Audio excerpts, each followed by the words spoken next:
katotohanan masakit at nakalulungkot. At isa na po rito yung nasa ating harapan. Isang katotohanan na nasa gitna natin ng labi ng ating kapatid na si Arnel. Bahagi ko.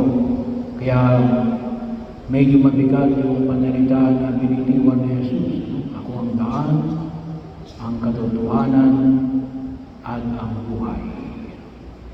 Kaya kumisan makita natin na may mga taong ayaw tumanggap ng katotohanan. Sapagkat masakit para sa kanila. Pero yung paanyaya ni Jesus, isang paanyaya natin na kinakailangan nating harapin. At maliwanag yung pinamanin niyo sa wasabi sa araw na ito, huwag kayong mabalisan. Huwag kayong mag-alinlangan. Huwag kayong matakot. Bahagi mo na kung saan makita natin na yung ating pananampalataya ay isang pananampalataya na gumagabay sa atin na tanggapin at harapin ang mga katotohanan na ipinamamanig sa atin sa mundong ginagalawan natin. Kasama na rin ay malin ang pagdating ng kamatayan. Kasi yun ang katotohanan. Maniwala man tayo hindi, ay yan yung kamatayan. At ang paanyaya ni Jesus natin, paniwalaan natin yung katotohanan kasi siya si Jesus. At kung tunay na nananalig tayo kay Jesus, dapat tinuturuan tayo na harapin ang katotohanan. Masakit man ito o masarap, bahagi yun na kinakailangan nating pagdaanan.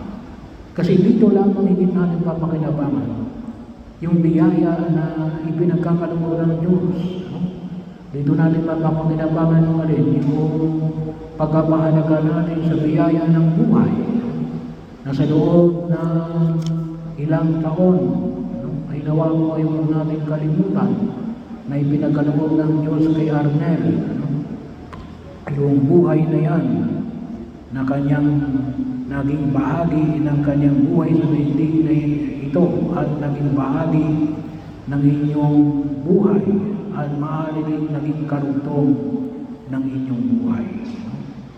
Kaya nawa po, sabi nga po natin ay palagi tayo magpasalamat sa biyaya ng buhay, sa biyaya ng presensya ng bawat isa. Yung bawat presensya na narito ngayon na nakikiisa na lumululog para kay Arnel. Bahagi yun ang kung saan ay higit nating pahalagahan yung biyaya ng buhay.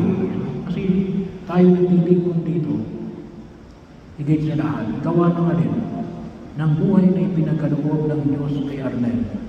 At ang buhay na pinagsaluan ninyo at ni Arnel, ang buhay na din na huwag natin kalimutan na ipinagdiwang na higit na huwag pakinabangan. Kasi pagkat yung biyaya ng buhay na walang hanggan ay makakamit lamang natin. Bakit? Kasi naging totoo tayo sa buhay na ipinagkaloob ng Diyos sa bawat isa sa atin. Kaya nawa ko ay palagi natin idulog sa harapan ng pumikapan ang pagkapasalamat na ito sa biyaya ng buhay ni Arnel. Bagamat sa tingin natin ay parang kulang pa. Pero kinakailangan natin harapin ang katotohanan na tapos na yung pagkakataon na ipinamanid niya sa atin. Pangalawa, bahagi rin na kung saan ay makita natin na nawa ay maging gabay natin yung buhay na ipinagkaloob ng Diyos kay Arnel sa buhay natin sa mundo ginagalawan natin.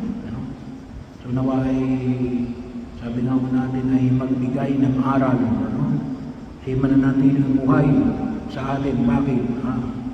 Yung kanyang mga itinuro yung kanyang ibinahayag ay nawa ay magpatuloy sa atin ng pagkilos sa daigdig na ito. Alang-alang sa ating pananalig sa ating Panginoong Jesucristo. Manalig tayo sa Diyos na nagnanais natin na higit nating pakinabangan yung biyaya na ipinagkaloob ng Diyos sa atin. Bagamat siya ay wala na. Sabagat sigurado rin ako, minsan kasi may mga taong sa sobrang kalungkutan sa pagkawala ng kanyang mahal sa buhay, nakalimutan niya yung kanyang sarili. Ay kung tutusin, kapag tatanungin natin si Arnel, gusto niya bang kayo ay manatiling nalulungkot? Well, nalulungkot kayo, pero sabi nga natin, dapat yun ay paglalampasan natin. Kaya nga tayo ay meron tayong tinatawag na babang luksa. Kinakailangan natin ipagpatuloy yung legacy na kanyang ipinamanid nung siya ay nabubuhay sa daigdig na ito.